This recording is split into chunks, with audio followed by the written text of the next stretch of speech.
السلام علیکم ورحمۃ اللہ وبرکاتہ۔ امید ہے تمام دوست خیر وافیہ سے ہوں گے۔ میں ہوں محمد مدنی، آپ دیکھ رہے ہیں میرا یوٹیوب چینل۔ آج بات کریں گے کہ علماء کا کردار ہر زمانے میں ایسا رہا ہے کہ علماء نے دین کی خدمت کی ہے، لوگوں کی اصلاح کی ہے، عوام کی صحیح معنی دین کی طرف رہنمائی کی ہے۔ اس کی مثال علماء کے جہاں مدارس، ان کی خانقاہیں، ان کے اصلاحی مراکز موجود ہیں، وہاں پہ آپ دیکھ لیں کہ وہ کس طرح دن رات لوگوں کی اصلاح کر رہے ہیں۔ اس کی تازہ ترین مثال آپ دیکھیں کہ تاشقند کے اندر ایک کانفرنس ہوئی جس کے اندر سٹیج پر علماء کرام نظر آئے، جن میں سر فہرست حضرت مولانا مفتی تقی عثمانی صاحب اور اسی طرح امیر الہند مولانا ارشد مدنی دامت برکاتہم العالیہ صاحب۔ ایک وقت تھا کہ تاشقند کے اندر امام بخاری رحمۃ اللہ علیہ کی خدمات اور دینی خدمات کو سراہنے کے لیے ان کی نام کے اوپر کانفرنس کی گئی۔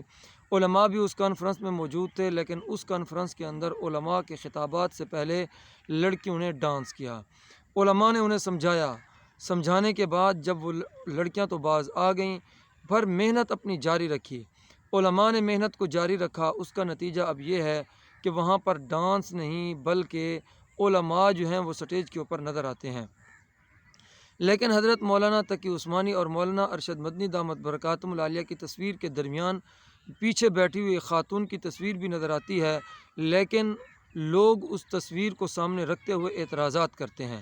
حالانکہ ان لوگوں کو سوچنا چاہیے کہ وہ وقت جب عورتیں ڈانس کیا کرتی تھیں نیم برہنہ لباس پہن کر، اب علماء کی محنت اتنا کہ عورتوں کی نمائندگی کے لیے عورت اگر حجاب میں علماء کے پیچھے بیٹھ کر عورتوں کی نمائندگی کر رہی ہے تو اس سے تو علماء کی محنت کو اور ان کی خدمت کو سراہا جائے، بجائے اس کے کہ علماء کے اوپر اعتراض کیا جائے۔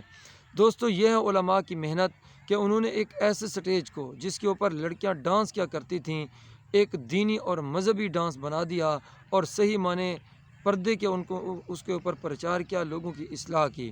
تو اسی لیے علماء کی آواز میں آواز ملا کر ان کو توانا قوت بخشی جائے تاکہ علماء صحیح طریقے سے دین اسلام کی خدمت کر سکیں۔ اللہ رب العزت ہمیں علماء کی قدر کرنے کی توفیق عطا فرمائے۔ السلام علیکم ورحمۃ اللہ وبرکاتہ۔